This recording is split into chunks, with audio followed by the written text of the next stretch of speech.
Josh Hasten here, Israel Uncensored, on the Land of Israel Network at thelandofisrael.com. It is Monday, the 15th of July, 2019, the 12th of Tammuz, 5779. I am here in Jerusalem. Hope you're doing well in your part of the world. Don't forget, you can always get in touch with me by email, josh at thelandofisrael.com, on Facebook. Joshua Hasten is the name, or my page, Josh Hasten, Israel Advocacy and Journalism, on Twitter at Josh Hasten, and on Instagram as well. In Jerusalem this morning, I had the unique opportunity to attend a press briefing with former Governor of Arkansas, Mike Huckabee, great friend of Israel, supporter of the Jewish state of Israel. He's actually been in Israel, he says, 5 times already this year in 2019. So there we were at the King David Hotel just a few minutes ago, actually, with Dr. Joe Frager from the National Council of Young Israel, who does an amazing job bringing VIPs and others to Israel, like Governor Huckabee. Also part of the delegation was Nick Langworthy. He is the new chairman of the New York Republican Committee. I got a chance to sit down with him as well. But what I'm going to do now is I'm going to play just a small clip of some of the remarks given by Governor Huckabee, and then want to discuss some of the other things he said. Well, I'll just open up by expressing always a joy to be back in Israel. It's one of the most exciting places on earth. Many of you have heard me say before, but just to reiterate if you haven't, Israel for me is an extraordinary place where I feel at home. And my first trip here was in 1973 when I was 17, just about 2 months before the Yom Kippur War. Obviously, I didn't know there was a war about to begin. I might not have come. But I've been coming back since that time. Started bringing groups of people here in 1981. Now every year I bring several hundred people to Israel, most all of whom are the first-time visitors to the country. And it's exciting not only to learn new things, which I do every single time I come here, but also to see Israel through the eyes of people who have never been here. And it's a remarkable experience to watch their reactions. And one of the things that I've learned is that when people can come and see this country, not as it's purported often by the international media or by so many of its enemies who are legion, but rather see it with their own eyes, experience it for themselves, they have a very different perspective about what this country is all about and about the value strategically, economically, and even scientifically that Israel plays in the life of the world. And it's nothing short of miraculous. I would make this one other observation before I throw it open to questions. Because I've been coming here now for a total of 46 years, consistently and repeatedly, I've seen the transformation of Israel from a struggling 25-year-old nation that had very little economic power, basically trying to hobble together an economy based on selling a few Jaffa oranges and bringing some tourists in, and infrastructure that was non-existent, single lane dirt roads and a bunch of old beat-up Soviet cars that were pretty hideous to ride in, and buses that were just awful and would choke you to death just getting behind one of them, to one of the most amazing and advanced countries on the planet where technology is second to none, where medical care is world-class and exported all over the world, and where, frankly, the value system that underpins this country is an envy of the world, or it should be. So with that, I will be happy to take any questions. So there you have the remarks by the great former governor of Arkansas, Israel supporter to the core, Governor Mike Huckabee. He went on to say many other important things, and I'll just summarize them here. He stressed that all other presidents talk the talk, but President Donald Trump walked the walk when it came to moving the embassy to Jerusalem, which he is so very proud of, is Governor Huckabee. He praised President Trump recognizing the Golan as part of the state of Israel, saying that he personally had been to the Golan, hearing the war the civil war raging in Syria, hearing the gunfire and the rockets being launched and the booms, and asking who in their right minds would turn over that strategic plateau to an enemy. Why in the world would Israel turn that over to Syria, whether during the civil war or at any junction, really? Why would Israel turn over the Golan to Syria, saying that he was so proud of President Trump in his declaration? Huckabee also stressed that Israel is not an occupier anywhere, not in Judea, not in Samaria, as one can't occupy their own historical heartland where Jews have lived for thousands of years, said Governor Huckabee. He discussed that he knows firsthand from personal Christian friends who live or have lived under the rule of the PA, the Palestinian Authority, especially in places like Bethlehem, how persecuted they were or currently are by the PA, and of course Hamas in Gaza. If you're Christian in Gaza now, imagine living under Hamas rule. Explaining how Bethlehem was once 80% Christian, but now is less than 20% Christian. And of course, he wouldn't reveal the names of his friends who currently still live as Christians, basically in hiding in Bethlehem under the Palestinian Authority, recognizing how terrible they have been for minorities, the PA and of course Hamas.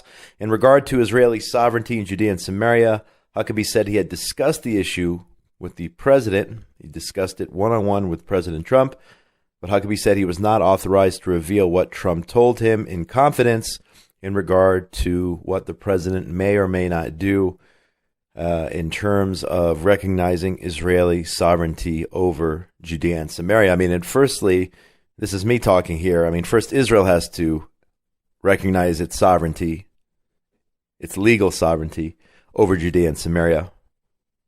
And once Israel does it, I think Israel has to initiate. I don't think we can ask President Trump to be more Israeli than the Israelis, than ourselves.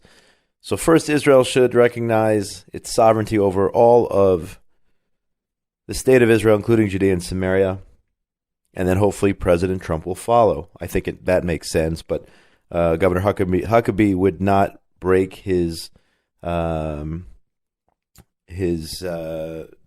trust with President Trump and reveal how that conversation went in confidence. But Huckabee did stress that he suggested to President Trump that he recognize Israeli sovereignty, or at least he stated how important Judea and Samaria were for the state of Israel. But we'll have to see what happens. We'll have to see what happens down the road in terms of U.S. recognition. But as I said before, it all has to start here at home. In other news, that's Governor Huckabee and the press conference which was held this morning here in downtown Jerusalem.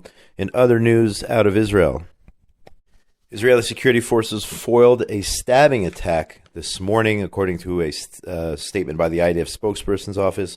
The incident took place in Hebron, next to the Beit HaShalom Jewish-owned building. Soldiers spotted an Arab woman who aroused their suspicion. During a search of her purse, found a large knife. The potential terrorist, or wannabe terrorist, was placed under arrest, transferred for questioning. This reported by Israel National News. Overnight, a joint force of IDF border police and Israeli police, along with the security force, the Shin Bet, arrested 9 wanted terrorists throughout Judea and Samaria.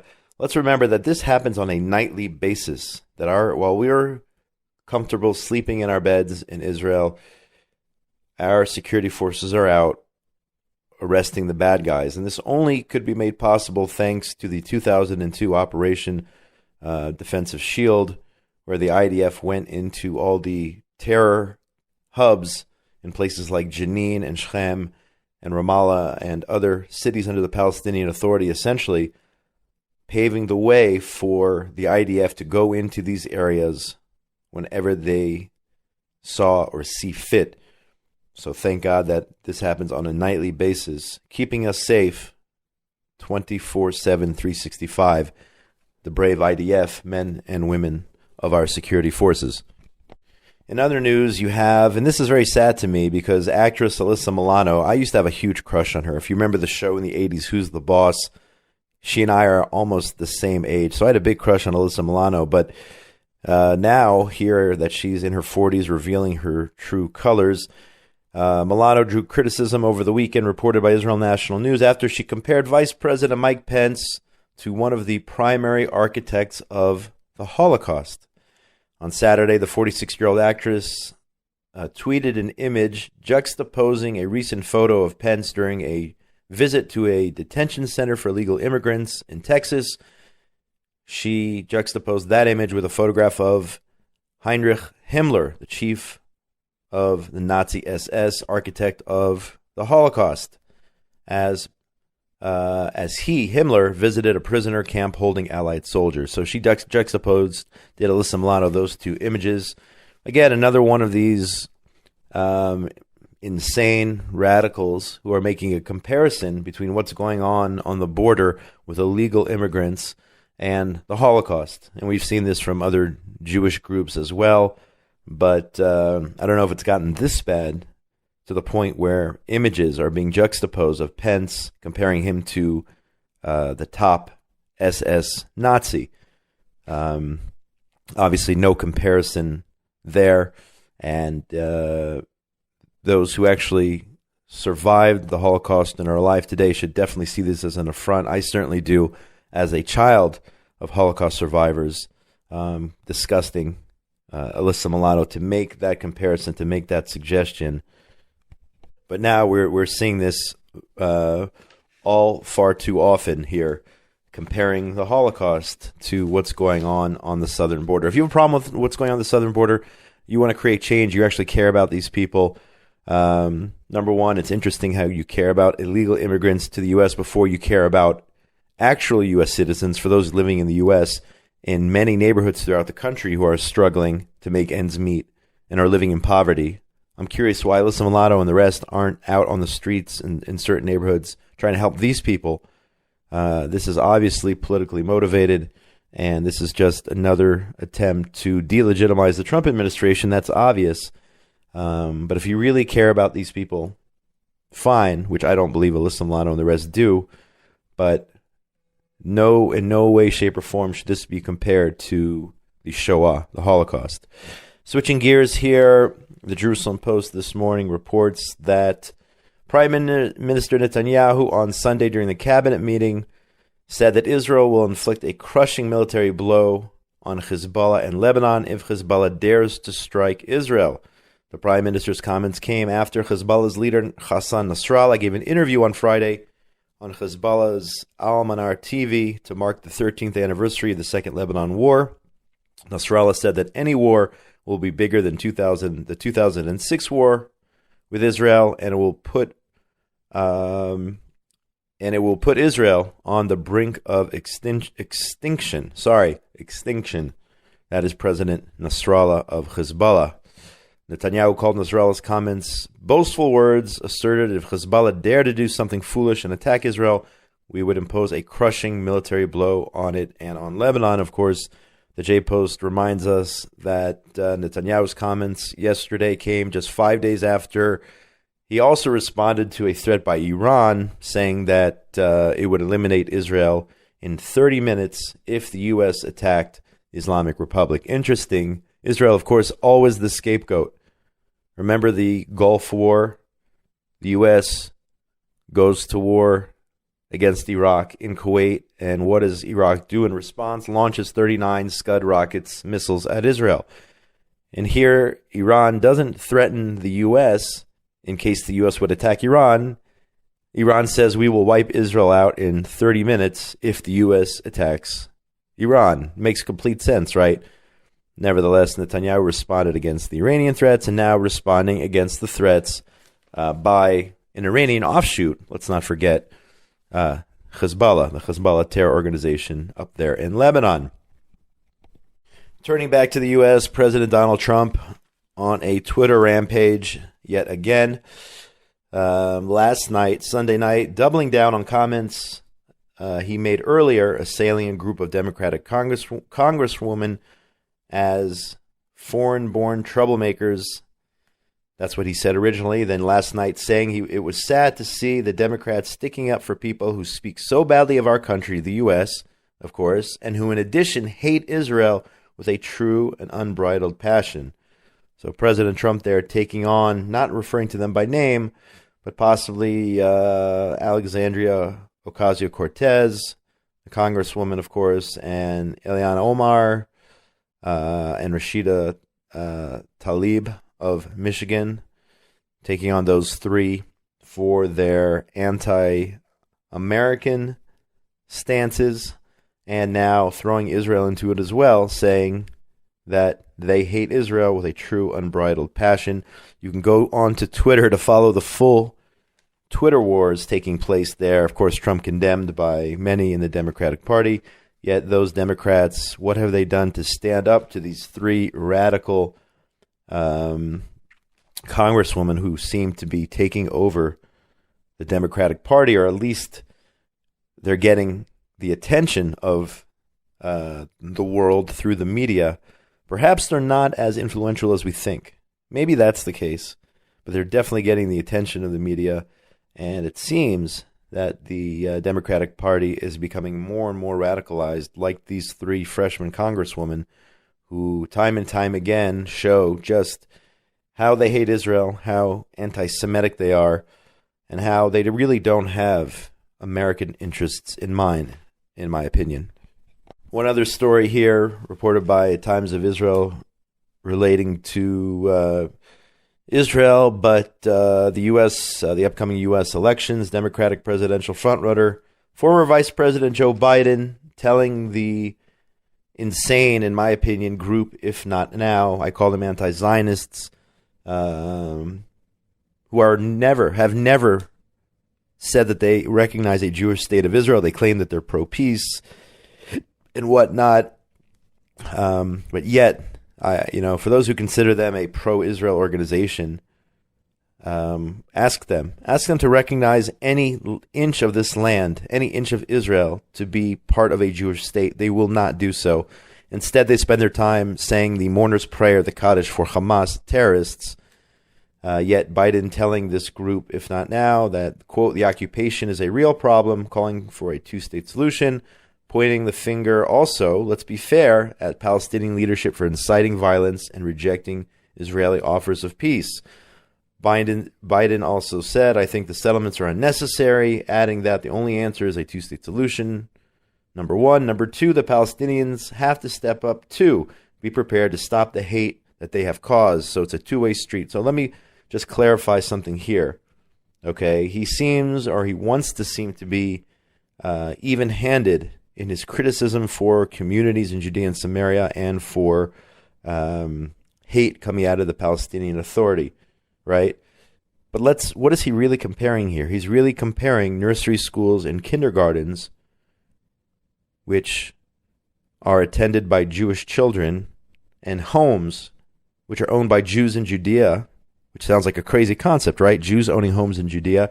He's comparing homes in Judea and kindergartens to suicide bombers and rocket attacks. Let's not make that comparison. Let's not compare apples and oranges. Let's not compare people who want to build pergolas in their backyards and people who want to improve and enhance their rocket capabilities and who have a pay-to-slay or pay-for-slay program. And as we spoke about last week, as an example, those terrorists who murdered the three boys in Gush Etzion 5 years ago now, the mastermind behind that operation getting a raise, upping his monthly salary from the PA because of the fact that he carried out an operation, a martyrdom operation in their view, in which 3 Jewish teens were murdered. So let's not go there, Joe Biden, and compare homes in Judea and Samaria to those who want to wipe Israel and the Jewish people off the map. Let's not do it. But in fact, that is what he did.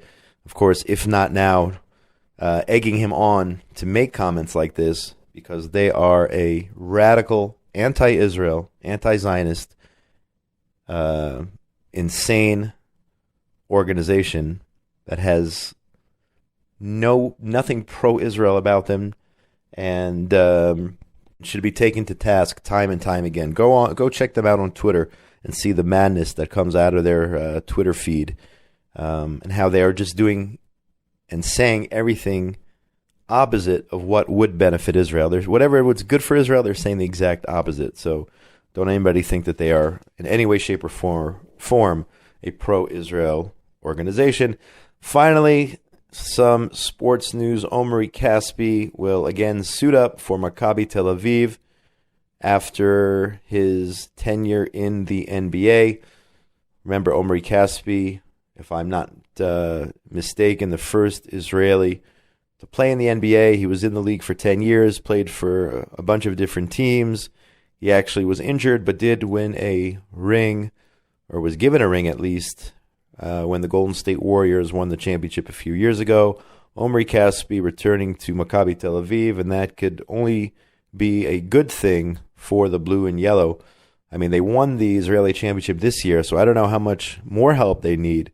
But Omri Caspi coming home to Maccabi, doing us proud after playing in the NBA for the past 10 years. And that's going to do it for today. If you missed any part of the show, of course, you can always go back and listen on demand via the website, landofisrael.com, on SoundCloud, on iTunes, on Facebook, Twitter, social media. You can find the show. Don't forget to listen to all the other wonderful programs here on the Land of Israel Network at thelandofisrael.com. My name is Josh Hasten. Get in touch with me during the week, Josh at thelandofisrael.com. On Facebook, it's Joshua Hasten, or my page, Josh Hasten, Israel Advocacy and Journalism, on Twitter at Josh Hasten, and now, not so much, but somewhat, on Instagram as well. Coming to you here from Jerusalem on the 15th of July, 2019. And that is the 12th of Tammuz, 5779. Hope you're doing well and are safe in your part of the world. And that's going to do it for this week's show from Jerusalem, the eternal capital of the State of Israel and the Jewish people. Be safe. Shalom, shalom. Prime Minister Netanyahu, Benny Gantz, Avigdor Lieberman, Yair Lapid, Bezalel Smotrich, Moshe Feiglin. What's going on behind the scenes as Israelis prepare to go to the polls on September 17th? Tune in to Inside Israel Today on the Land of Israel Network on thelandofisrael.com for all the action as it happens.